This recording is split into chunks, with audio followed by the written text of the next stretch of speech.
Hindi tama yung Tagalog na galante. Kasi yung galante baka bulagsak. Yung galante may be extravagant at hindi nag-iisip.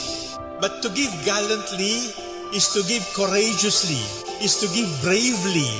Yung magnanakaw, kapatid ng sinungaling. Yung kuripot, kapatid ng duwag.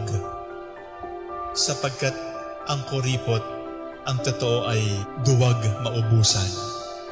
Ang kuripot, sa totoo lang, ay palaging natatakot na mawawalan.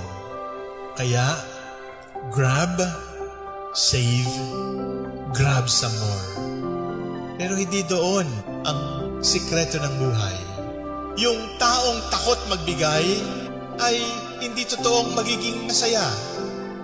Because the gospel of generosity teaches us, after giving, the giver says,